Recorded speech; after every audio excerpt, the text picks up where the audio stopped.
When the people being policed can fly, shoot energy beams, and punch through bank vaults, traditional law enforcement is effectively obsolete. A standard police cruiser or a sidearm is useless against a suspect who can ignore gravity. In these neighborhoods, justice is usually measured by the amount of rubble left in the street. Reuben Conway tracks this collateral damage for the Los Angeles Beacon. He works the Cape Beat, a specialized corner of investigative journalism dedicated to the shifting power dynamics of a society that shares its streets with living weapons. The extremes of this reality are most visible in Santa Monica, where multi-million-dollar properties sit adjacent to makeshift beach tent cities. These encampments serve as a refuge for marginalized naturals, young people whose powers manifested uncontrollably, leading to their abandonment by society and their families. While the government has long sought the authority to force these individuals into registration or permanent containment, they remain paralyzed by a fragile political stalemate. Public opinion polls consistently favor the superhumans, leaving the state in search of a way to shift the cultural narrative. While the public focuses on the heavy hitters downtown, a smaller disappearance catches Reuben's attention. A 15-year-old named Carl, a homeless natural who recently learned to fly, has vanished from the Santa Monica beach camp. The local police have proactively refused to investigate the case. As he starts looking for the kid, a second anomaly appears on his desk. A news team in Chicago just aired a segment on an anti-superhuman protest, and the woman holding the megaphone is identical to the leader of a rally held in Los Angeles only days before. A missing teenager and a professional protest leader traveling cross-country are two distinct data points. In Reuben's experience, when these kinds of events happen simultaneously, they are being driven by a single hidden engine. He just has to find where the two lines connect. Reuben begins tracking the woman's digital and legal footprint. He discovers the permits in each city were filed by different shell organizations, like United Chicagoans for Safety. The names she provides to local reporters, from Jennifer Blake to Ivy Noel, are all untraceable aliases. This timeline reveals a calculated circuit moving from Los Angeles to Seattle. This is astroturfing, using massive hidden funding to manufacture fake grassroots campaigns. By manufacturing widespread public anger, they aim to pull the 20% undecided swing vote toward an aggressive anti-superhuman stance. Funding a multi-state logistical operation with paid actors and immediate cash permits requires significant institutional resources. This isn't a protest. It is a cultural operation designed to erode public protection for superhumans and clear the way for new legislation.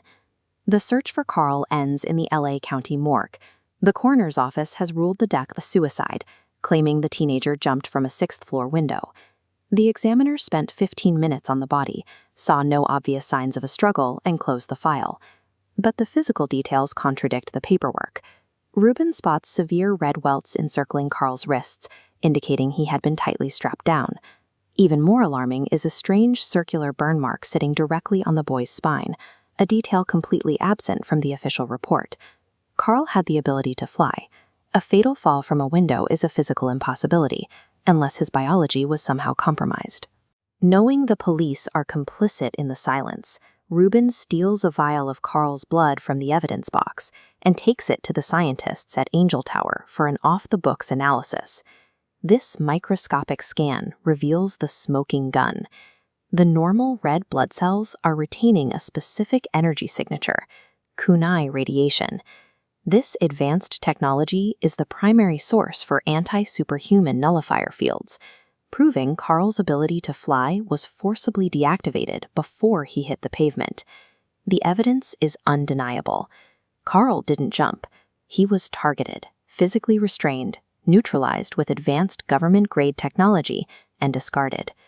Reuben follows the AstroTurf timeline to its next likely stop, arriving at the Golden Gate Park polo field in San Francisco, intercepting the protest organizer hours before the news cameras and the crowds are scheduled to arrive. He finds the woman he's been tracking across the country. She introduces herself as Shirley Richardson and delivers a rehearsed speech about normal citizens reclaiming their safety. Reuben counters by reciting the exact list of fake aliases she used in Tampa, the ones in Chicago, and the Seattle alias. When he points out that her Modesto address is a dead end, she admits she uses false identities and shadow affiliates to avoid retaliation. That admission confirms the rallies are a calculated psychological operation. Spontaneous citizen movements do not operate through a network of untraceable shell companies and professional actors using falsified state identification. The microscopic traces of radiation in Carl's blood and the fake IDs on the polo field are two sides of the same strategy. The government isn't just ignoring these disappearances, it is the architect of them. While the AstroTurf campaigns manufacture the public consent needed for a crackdown, the state is secretly kidnapping off-the-grid superhumans to test lethal nullifier weapons. They are using the streets to build a case for a war they are already fighting in the shadows. Carl was targeted because he was invisible, a homeless teenager without a paper trail. The state calculated that if he vanished, nobody would care enough to look for him. In a world of uncontrollable powers and manufactured narratives, the only check on systemic abuse is the reporter willing to look past the headline.